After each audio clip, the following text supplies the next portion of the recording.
Rising Productions, and this is Diva Talk. I'm Mia. I'm Karen. And I'm Reverie. Welcome back to Scorpio Rising Productions, and this is Diva Talk. We have a fantastic guest in store for everyone tonight. This diva is the mother of two beautiful children, the wife to an amazing man, a sister, an aunt, and a writer. She is also a survivor of childhood sexual abuse. She has worked for many years in roles of community service and advocacy and finds she's happiest when she's working with a purpose. She shares her story of abuse and healing for that very reason, to give her pain a purpose and to hopefully shine a little bit of light to other survivors in their darkest moments. Everyone, let's give a warm welcome for the creator of Surviving Childhood Trauma on Instagram, Shannon Page.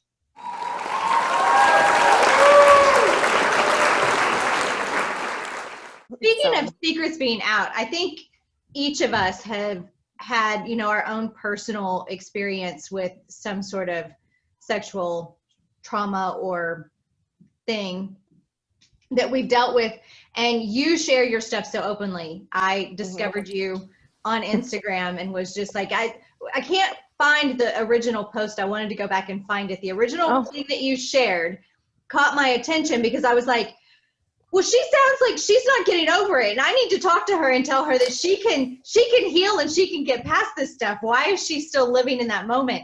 And I reached out to you, and the way you responded to me was like, no, I understand that you can't heal from these things. I'm just letting people be aware that it's okay for you to feel what you're feeling right now.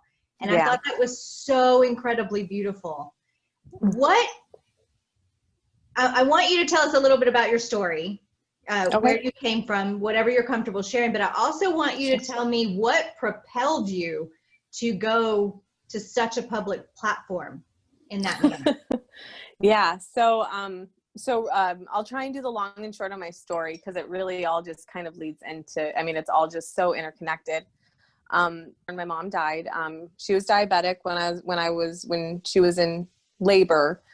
She went into a diabetic coma and she didn't wake up. So it was 18 days later that she died. So my birthday is actually coming up this Friday. So December 8th will actually be the anniversary of her death, and my birthday is now like the anniversary of the day she went into a coma. It's been an interesting awakening for me. These are dates that never meant anything to me. But so my mom passed. We lived in California by her side of the family. A couple years later, my dad, when I was about 3, he moved us to Washington State by his family. And by age 5, my grandfather was molesting me. I was kindergarten that I was told actually that I spoke for the first time.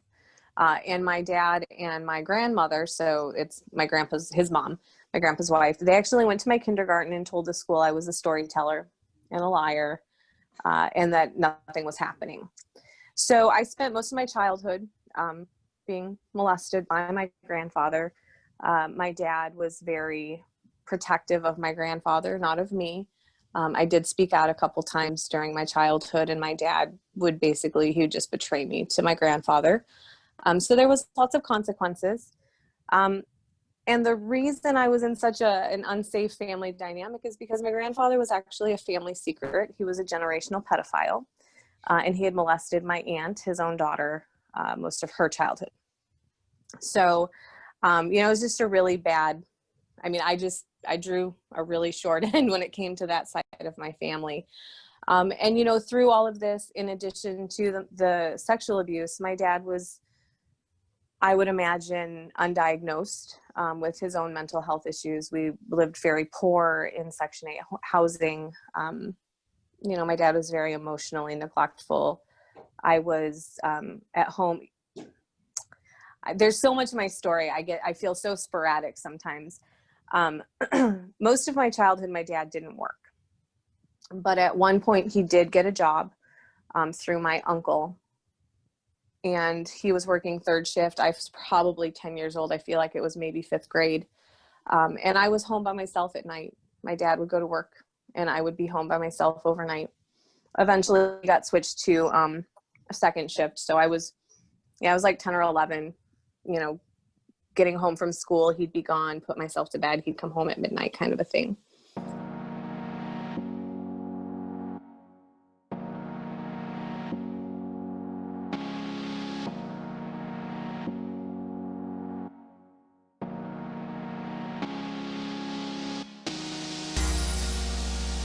He was dating this woman, so we moved in with her. She lived in a small 2-bedroom apartment with her own son. And so there's no room for me. So they went and bought plywood and put up these plywood planks around this little dining room area. It was like big enough for a twin size bed and a dresser. And that's where I lived. So that was my room right there in the kitchen. It was horrible. The kitchen?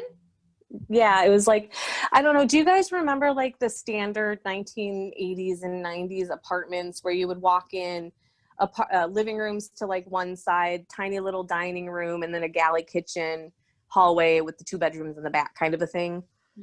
So yeah, it was like this little dining room area that they turned into my bedroom because there was nowhere. Otherwise, I would have been sleeping on the couch.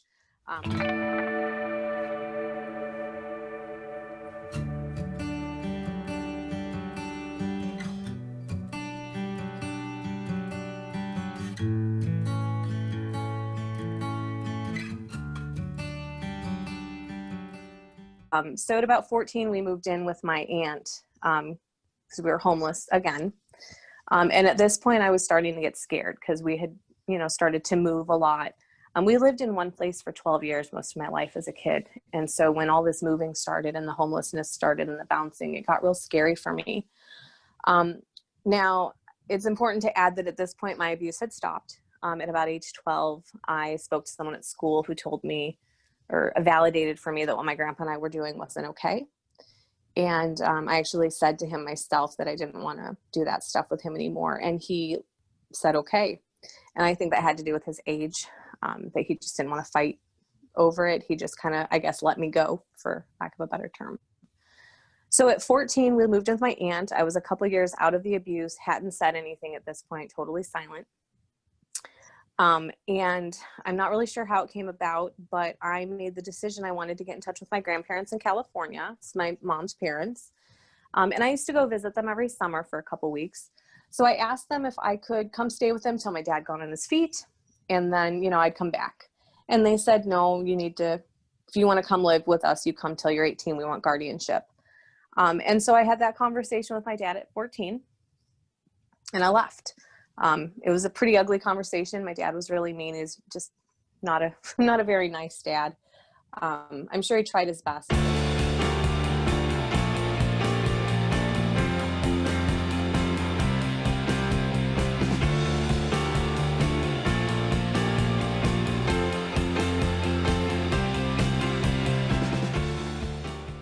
She put me in counseling immediately and mandated reporters, all that fun stuff. The next thing I knew, I was swept up into a court case. So I was just turned 15 when all of it started. I called my grandpa on a recorded line at the local police department and got him to admit abusing me. I, gave statements. This was during this time is when I found out my aunt had been abused. She actually became a character witness for my side of the trial. My grandpa was arrested and eventually let out on bond, I would imagine, because of his age.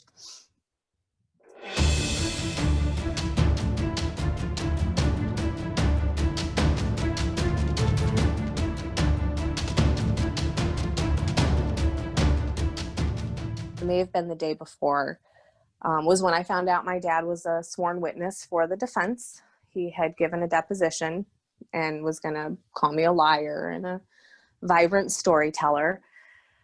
So the first day of the trial, I was brought to the stand to testify about the tape.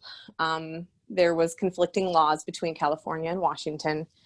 I was asked to point my grandfather out that day, and so I did. the next day I was scheduled to testify, so November 15th. And that morning, the police came to our hotel to let us know my grandpa had killed himself.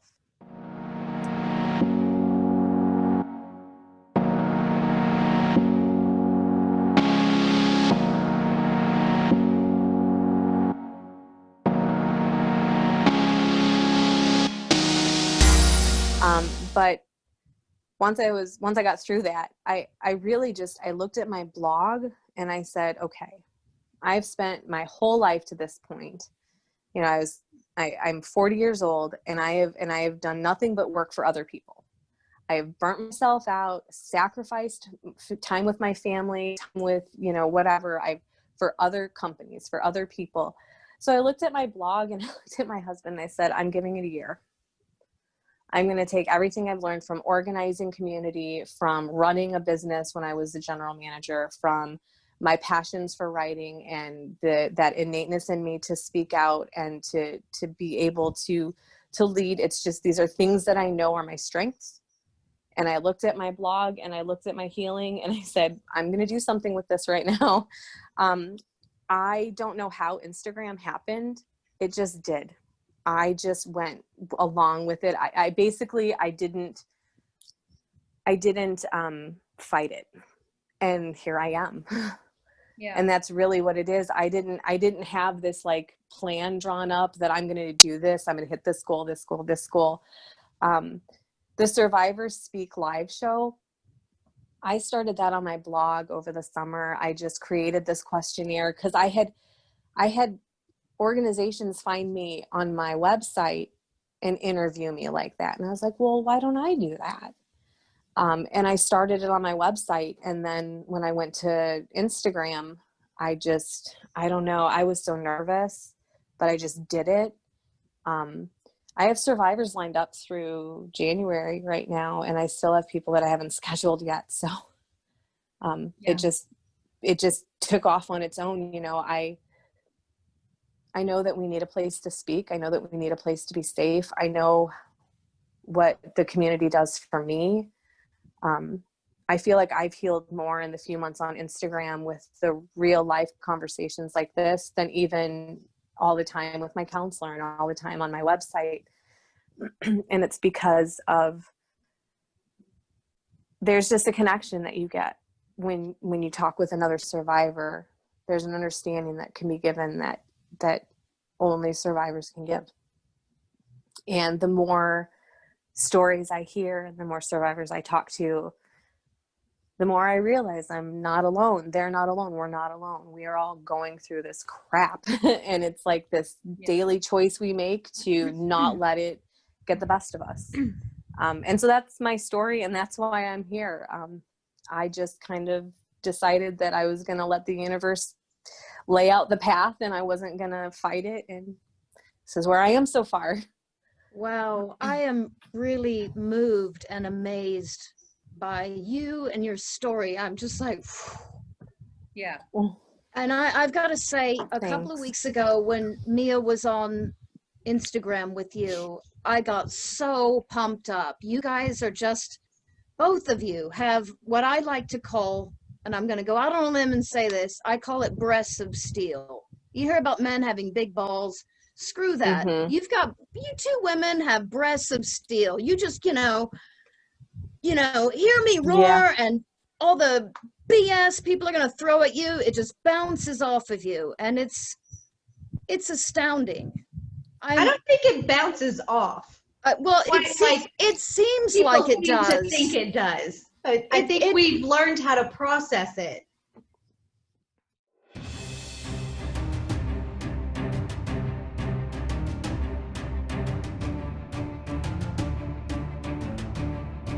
Definitely some superpowers that come along with our survival skills, for sure. And I definitely see that. I'm really amazed by the two of you. And I was so pumped up when you guys did your interview. I was just like, yes, not only did Scorpio Rising Productions get a shout out, but it's really great to hear women's and survivors' stories. Oh yeah. And I'm really amazed by the two of you. You guys are really strong, and I support you wholeheartedly. you have, you've got some fans. I think Well, and more there her is than this. me. I still get a little. I don't know how you do it, Shannon. I admire you so much because you talk so openly on social media about the things that you're going through and that you've been through. And I still have these moments where I'm like, oh, don't see my imperfection. Oh my gosh, but you don't understand. So like, I am learning that the more anxiety I have over what I've put on a post, the better it's gonna do. Like, Maybe seriously, that's what I need. I need more anxiety. I mean, so sharing like this, it's not easy. It's not, but I won't lie. Like, there's that dopamine that you get when it does resonate with someone, and people do say, oh my gosh, thank you. I've been thinking this too, or I didn't know how to say this, like, I'm kind of shaking right now because my body is responding. So I'm sorry if I'm kind of sporadic. But like that is like, that heals me when that happens. So I don't know if that sounds like, ooh, I want all the likes and stuff, but there's that connection from other survivors. When I put that stuff out there and I have that little mini panic attack, like, ooh, that was a really, like, that was a share,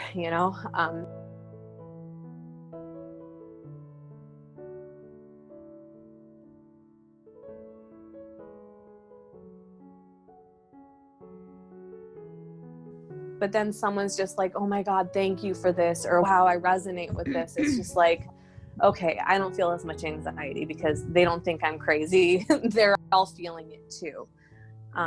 And the more that I've done that as I share, I don't know, I wouldn't say the easier it gets, but the easier it comes. I don't know how to explain that. Because I have times that I sit and write. And sometimes I have content on deck, but most of the time the stuff that I post to Instagram is pretty real time. It's like, okay, well, this is what I'm feeling right now, so I'm going to sit down and write it. And that's why I like right now, a lot of stuff on my sites talking about honor your process and don't judge yourself and don't forget to rest. And it's because November holds huge trauma anniversaries for me that tend to knock me right on my ass. And so that's where I'm at right now in my process, is that kind of fighting that disconnection, trying to keep mindful, trying to keep present, feeling very emotionally exhausted, dealing with memories and flashbacks. Like, everything's just kind of intense right now. But then, I don't know, a week from now, maybe I'll be wherever I'm at in my process, that's what I'll be talking about then. And sometimes it gets a little exhausting to create content like that. Sure. But it's how my process is right now, so that's what I'm doing. I think it's hugely brave. I think you and Mia are hugely brave. Mia, of course, put her story in a book, and it's incredibly moving, and and kind of terrifying too, that a child had gone through this, and hearing your story, it's terrifying. And I think the thing that you said that just I feel like is important to pull out. I mean, there's so many things, but the fact that this could have happened to the abuser. I'm not talking about creating compassion and sympathy for that abuser. I'm just talking about, we don't know like what chain of events that led to your abuse. And I think there's something that's so messed up about that. Like, I don't, at what point is, like, I don't know. Is that something, do you feel like you want to kind of open up more? And so that's like, actually, I'm going through just recently, like maybe within the last month or so, I did a lot of discussion on forgiveness on my on my Instagram profile. And I even did a show on it. And the show was me and another survivor. She's forgiven her abusers and I have not. And I spoke very firmly from the position of not forgiving. And I understand what my counselor's saying and what other survivors say, that, forgiveness is more about me. It's about letting it go. It's about letting go of the pain, the mental and emotional exhaustion, putting the weight of what was done to me back on them instead of carrying that hurt.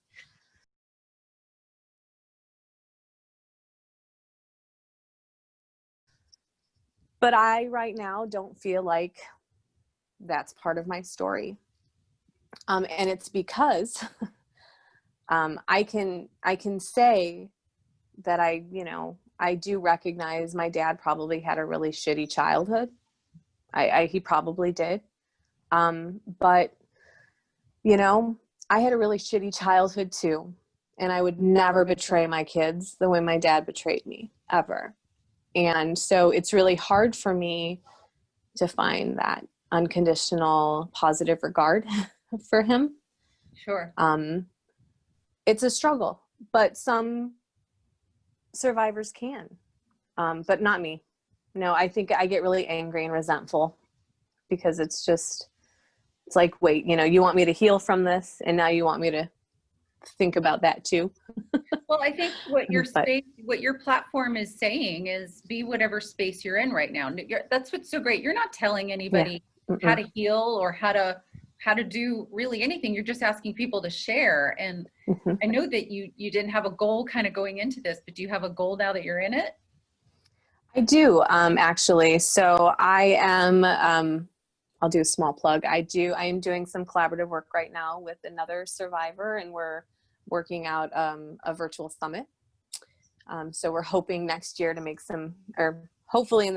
we're hoping to make some exciting announcements soon. I have some workshop ideas for myself in the mix where I can provide a little bit more peer support. I get a lot of asks about just people wanting to know if I have online groups, because I know. So I can't tell anybody how to heal. Like you said, I'm not ever going to tell someone how to heal. It took me a long time to realize that healing is very personal. There's no roadmap. It's not linear. It's very personal to yourself and your story.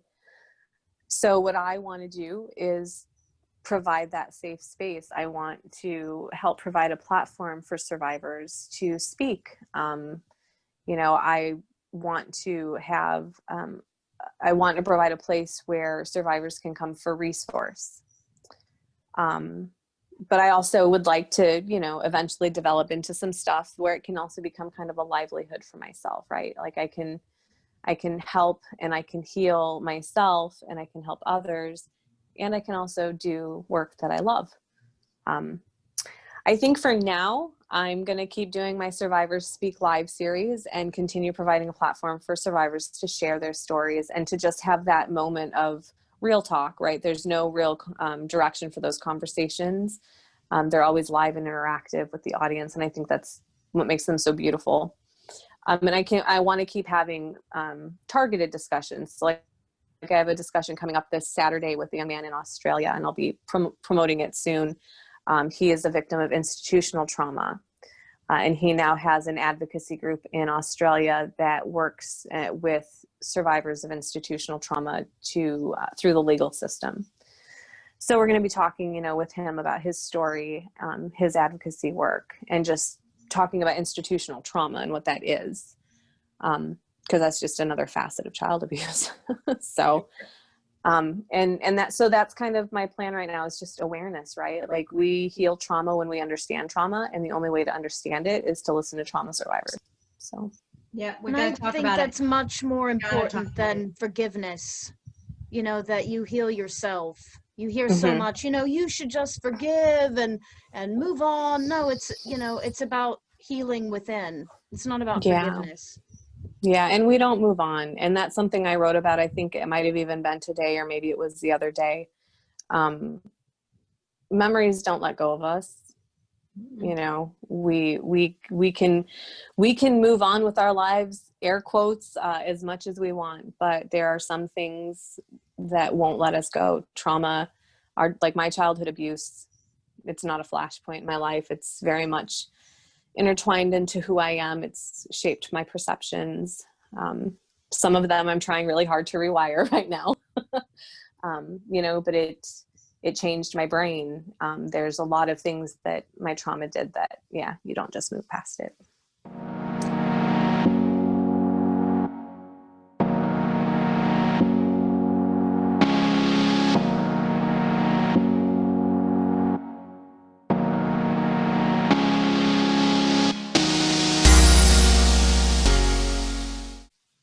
Well, Well, Shannon, thank you so much for sharing so openly, like Yeah. you do, which caught my attention and my heart to start with. If you ever need help with anything, if you ever want to collaborate on anything, you just feel free to reach out to me and let me know for sure.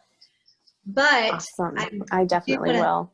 Yeah, I want to ask you this one final question. If you could sum up your message into one statement, what would that be?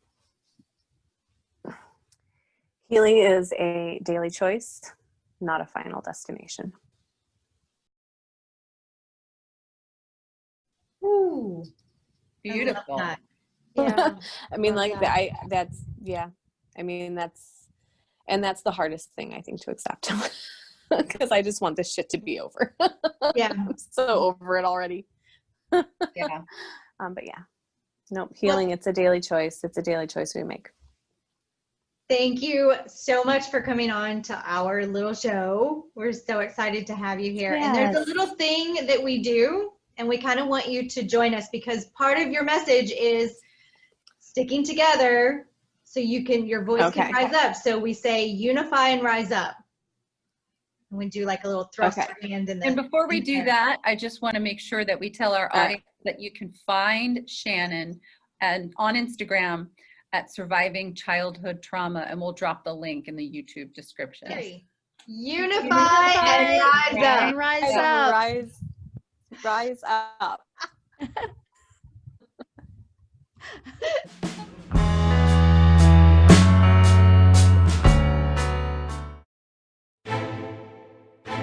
Stay tuned for our next Diva Talk, where we interview another fabulous guest.